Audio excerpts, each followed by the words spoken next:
शंकर की कथा कर रही है। एक छोटा सा उपाय अवश्य करिए।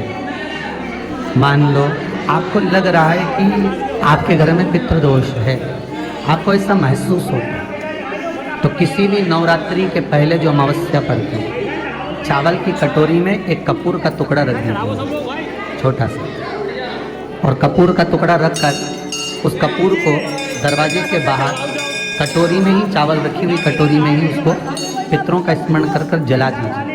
और जलाने के बाद उस चावल को कहीं भी किसी भी वृक्ष की छांव में पक्षियों के लिए डाल दीजिए। शिव महापुराण की कथा कहती है, अगर मान लो पितृ आपको कष्ट दे रहे हैं, पितृ आपको तकलीफ दे रहे हैं, कोई काम नहीं होने दे रहे हैं, या कहीं आपको ऐसा लगता है कि पितरों का दोष है, तो वो पितृ दोष देवी, अब ये जो आप करेंगे ये कब कर रहे हैं? अमावस्या के दिन आप उसको रख रहे हैं। अमावस्या के दिन उसको रखकर रात भर आपने रखा कपूर के साथ में, सुबह एकम पड़ गई, नवरात्रि लग गई, उसी दिन उसको जलाकर आपने पटक दिया।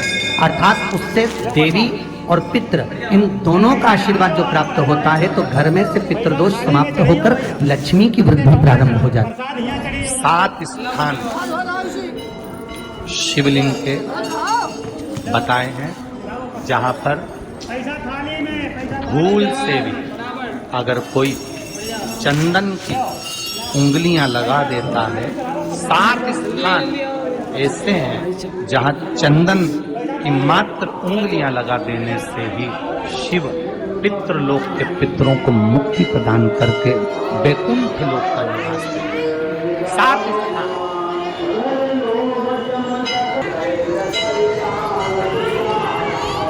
और वो 7 स्थान जो चंदन के बताए गए, पहला भगवान देवाधिदेव महादेव के शिवलिंग पर चंदन का लेप, समझ लेना जरा बहुत अच्छे से। आपको लगता है स्वप्न में कोई मुर्दे दिख रहे हैं, या कोई जल रहा है, या कोई मर रहा है, या कोई चला गया है, ऐसा भय लगता है। बच्चों को मानी भेजूंगी ऐसा हो जाएगा, पति को मानी भेजूंगी ऐसा हो जाएगा, कोई हमारे कोई गलत तो नहीं कर रहा है, आपको लगता है। 7 स्थान चंदन के बताएं। पहला शिवलिंग, दूसरा जहां गणेश जी का स्थान है, मालूम है ना सबको? जम के बोलो जरा, मालूम है ना सबको? जहां गणेश जी का स्थान है वहां अलग से गणेश जी बैठे, वहां नहीं। शिवलिंग में जलाधारी के ठीक सामने राइट में गणेश, लेफ्ट में कार्तिकेय, बीच में अशोक सुंदरी। तो पहला चंदन बाबा के शिवलिंग पर, दूसरा गणेश जी पर चंदन की उंगली, तीसरा षडानंद कार्तिकेय पर चंदन की उंगली, चौथा अशोक सुंदरी पर चंदन की उंगली, पांचवा जलाधारी पर चंदन की उंगली, छठा जो शिवलिंग का जल बह रहा है इसके ठीक विपरीत की ओर चंदन की उंगली, और 7वां चंदन नंदी के मस्तक के ऊपर जो 2 सींग लगे रहते हैं उस पर चंदन की उंगली। ये कब लगाई जाती है? या तो अमावस्या के दिन आपको लगता है कि हमारे पूर्वजों का उद्धार नहीं हुआ, हमारे पूर्वजों का कल्याण नहीं हुआ, कहीं अधोगति में कोई चला गया है, उसका बस एक बार, रोज नहीं जरूरत है, प्रतिदिन जरूरत ही नहीं, महीने में एक बार अगर अमावस्या के दिन भी आपने चंदन के थोड़ा सा चंदन अगर मेरे देवाधिदेव महादेव को 7 स्थान पर समर्पित किया है। अशोक यहाँ पर वर्णन कर रही है, मैना, धन्य और कला की कथा कर रही है। तीनों ने सनकादि ऋषियों से मांगा। चंदन भगवान को अति प्रिय होता है, और चंदन ही एक ऐसा होता है जो पितरों को भी प्रिय होता है, जिसका स्पर्श मात्र लगने से पूर्वजों का कल्याण हो जाता है, वो चंदन का। अमावस्या के दिन प्रदोष काल में, प्रदोष के समय पर, प्रदोष काल में शाम के समय पर जाकर किसी भी नदी, तालाब, बावड़ी, कुआं, कहीं ना कहीं जो आपके पास में हो, वहां पर एक घी का दिया, बत्ती का मुंह दक्षिण की ओर कर कर अवश्य जला कर जाना, सारे पितृदोष समाप्त हो जाएगा, सारा पितृदोष समाप्त। अमावस्या के दिन किसी भी जलाशय के पास में, नदी, तालाब, बावड़ी, कुआं, जो आपके शहर में, आपके गांव में, आपके नगर में हो, वहां जाकर लगा दे। अगर नदी, तालाब, बावड़ी, कुआं नहीं है तो पीपल का वृक्ष हो या बेलपत्री का वृक्ष हो या बट का वृक्ष हो, उसके नीचे लगा दो प्रदोष काल में। पर अमावस्या के दिन लगाएं जरूर। क्यों? क्योंकि अमावस्या के दिन पितृ शाम के समय प्रदोष काल में शंकर भगवान का नाम जाप कर कर नदी, तालाब, बावड़ी पर पानी पीने जाते हैं। वहां से जल का आचमन कर कर पितृ अपने लोक को चले जाते हैं प्रदोष काल के समय पर। इसलिए प्रदोष काल में जलाशय के पास में, बावड़ी, कुआं, नदी, तालाब के किनारे पर दिया लगाया जाता है दक्षिण की ओर मुख कर कर बत्ती का। तो पितृ आशीर्वाद देते हुए जाते हैं कि फलो फूलो, आगे बढ़ो, उन्नति करो, तरक्की करो। ये पितरों का आशीर्वाद रहता है, पितरों का वर रहता है। आप देंगे उसको मिलेगा। पितृदोष है, ये आपको कैसे मालूम पड़ेगा?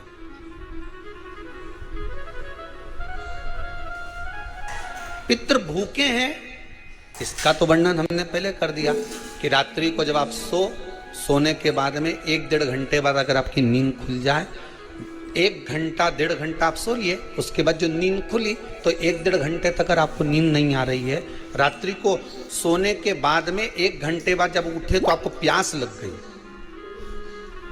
भूख लगने लगी, प्यास लगने लगी कि मेरे को पानी पीना पड़ेगा, घबराहट हो रही, पानी पीना पड़ेगा। 1-1.5 घंटे सोने के बाद अचानक नींद खुले और आपको प्यास लगे, समझ लेना आपके पितृ भूखे हैं और प्यास है।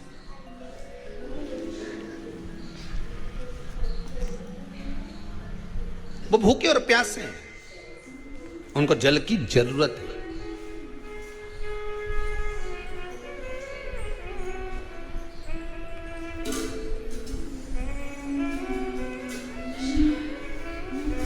किसी भी नदी में, सरोवर में, कुंड में, बावड़ी में, तालाब में, आप तीर्थ में जाकर जब स्नान करते हैं तो स्नान करने के बाद एक काम का नियम बना लो कि अपने हाथ की अंजलि में जल लेकर अपने पूर्वजों को देना है।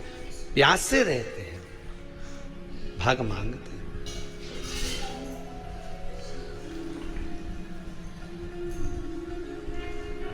भाग प्राप्त करना। 3 वृक्ष पितरों के तुल्य हैं। पहला पीपल, दूसरा बट वृक्ष, तीसरा बेलपत्र का वृक्ष। ये पितरों के तुल्य हैं। अगर आपको रात्रि में नींद नहीं आ रही है, ऐसा लगता है कि रात्रि को 1 घंटा 1.5 घंटा सोने के बाद कुछ गलत गलत विचार आने लगते हैं, नींद सुबह 3 बजे तक, 4 बजे तक नहीं आती, 4 बजे के बाद फिर नींद आती है, तो एक प्रैक्टिकल जरूर कर कर देखना। एक प्रैक्टिकल करने में क्या जाता है? प्रयास करने में क्या कुछ जाता है क्या? प्रैक्टिकल कर कर देखना कि कहीं सीवर वाला महाराज झूठ तो नहीं बोल रहा। तो प्रैक्टिकल करने में कुछ नहीं जाए। 1 लोटा पानी लो, उसमें थोड़ा सा कच्चा दूध डाल लीजिए। बेलपत्री का पेड़ या पीपल का पेड़ या बट का पेड़, इन पेड़ के नीचे ले जाकर उस दूध को दोपहर में सुबह 10 बजे से लेकर 12 बजे के बीच में ले जाकर चढ़ा दीजिए। रात्रि को फिर ना आपको प्यास लगेगी, ना भूख लगेगी। नींद एक बार लगी तो सुबह ही खुलेगी। प्रैक्टिकल करने में क्या जाता है? पानी डालने में तुम्हारा कुछ जाएगा? अरे बोलो तो सरी, हमें 10 रुपया का दूध जरूर उसमें, और तुम इतनी चतुर हो, इतना सारा दूध थोड़ी डालोगी, तो 2 चिल्ला डालोगे।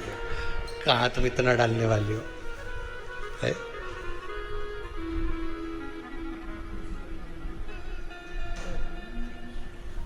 प्रैक्टिकल करने में क्या जाता है? कुछ भी नहीं बिगड़ेगा। ये तो बस जल डालोगे, तुम्हारा ही कुछ अच्छा हो सकता है, बाबा की कृपा है।